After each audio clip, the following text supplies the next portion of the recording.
অনেককে বলতে শোনা যায় জুমার দিন মারা গেলে অনেক ফজিলত। অনেকে আবার বলে থাকেন এদিন কেউ মৃত্যুবরণ করলেই বিনা হিসেবে জান্নাতে চলে যাবেন। এ কথার বাস্তবতা কতটুকু? শরীয়ত এ বিষয়ে কি বলে?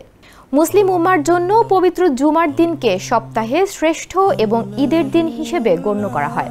পবিত্র কোরআনে সূরা জুমায় বলা হয়েছে, হে মুমিনগণ, যখন জুমার দিনে সালাতের জন্য আহ্বান করা হয় তখন তোমরা আল্লাহর স্মরণের দিকে ধাবিত হও। শুক্রবারে মৃত্যুবরণ করলে জান্নাতের দরজা খুলে দেয়া হয় কিংবা সরাসরি বিনা হিসেবে জান্নাতে চলে যাবেন।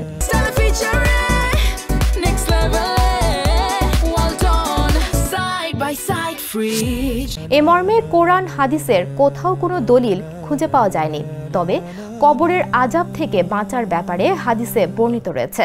আব্দুল্লাহ ইবনে উমর রাদিয়াল্লাহু তাআলা আনহু বর্ণনা করেন, আল্লাহর রাসূল সাল্লাল্লাহু আলাইহি ওয়াসাল্লাম বলেছেন, যে মুসলমান জুমার দিনে কিংবা জুমার রাতে মৃত্যুবরণ করবে, নিশ্চয়ই আল্লাহ তাআলা তাকে কবরের ফিতনা থেকে বাঁচিয়ে রাখবেন।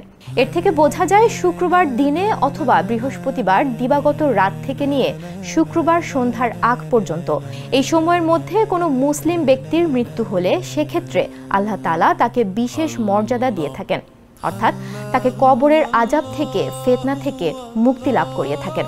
কবরের আযাব সম্পর্কে হাদিসে বলা হয়েছে, আর যদি কবরের ঘাটি কারোর জন্য কঠিন হয়ে যায় তাহলে পরবর্তী যে ধাপগুলো রয়েছে সেগুলো আরও কঠিন হবে।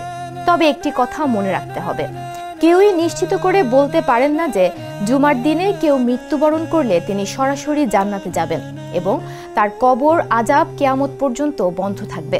তবে সেই মৃত ব্যক্তির জন্য ভালো ধারণা রাখা শ্রেয়।